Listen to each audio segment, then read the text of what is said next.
Hello everyone, welcome to Math Tutorial channel. This is Teacher Ritz, your math tutor. Our today's topic is about addition of polynomials. So the first given is 3x squared plus 2x minus 3 added to 5x squared plus 3x plus 5. So first we need to copy the first equation. Okay, 3x squared.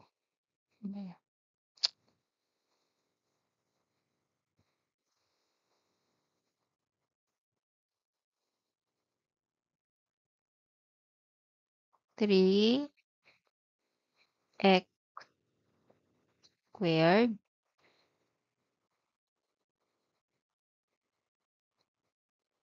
plus 2x minus 3. And the second equation is 5x squared. Dapat nakatapat siya sa 3x squared kasi magkaparehas sila ng variable at the same time magkaparehas sila ng exponent. So, ibig sabihin, they are similar terms. So, ang tawag sa kanila, similar terms. Okay? Plus 3x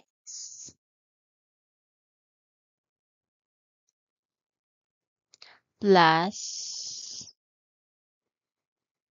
5. Okay. So, ipinagsama natin yung mga similar terms. Okay. So, 3x squared is similar to 5x squared since they have the same variable, which is x, and they have the same exponent, 2 or squared. And this one, also 2x and 3x are similar terms because they have the same variable x. And 3 and 5 are both constant. Therefore, we can add them. Okay, so add 3 plus 5, 8. Okay, simply copy x squared plus 2 plus 3 since they are both positive, so their answer is also positive. So since the answer is positive, so we use addition, okay, plus 5x, okay, negative 3 plus positive 5. So the rule is adding unlike sign, subtract, and copy the sign of the bigger number. So 5 minus 3, 2, and the sign of the bigger number is positive. Therefore, our answer is positive 2. Since our answer is positive 2, we use addition plus 2.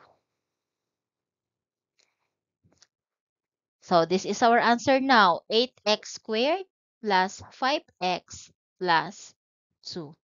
Okay, for the second example, so we have here 4x cubed minus 5x squared plus 3x minus 5. So first, again, we need to copy the first equation, 4x cubed, okay, minus 5x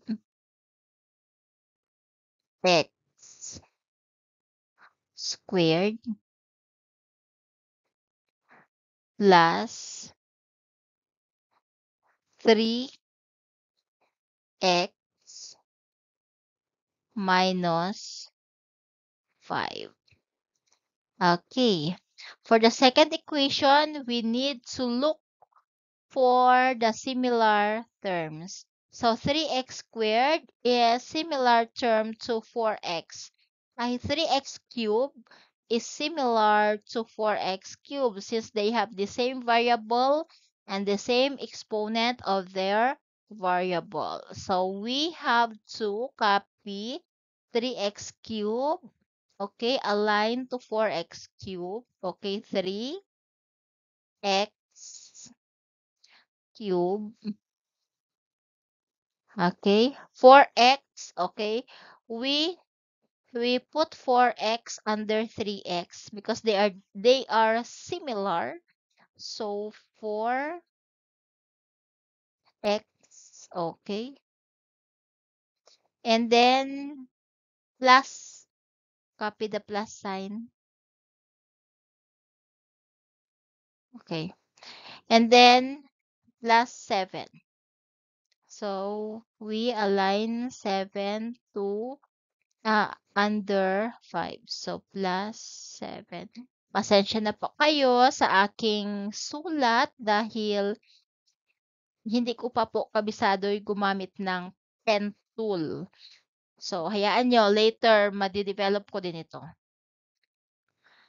So, since walang similar term si 5x squared, so we just put 0.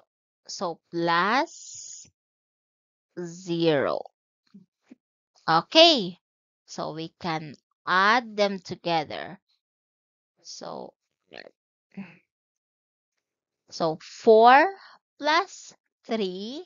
So we have 7. Copy the variable and cube the x squared. Okay, copy x squared. X cube, brother. Sorry. X cube. Okay, and then since 5x squared ay nag-iisa lang siya, wala siyang kapares. So, we just bring down, okay, minus 5x squared.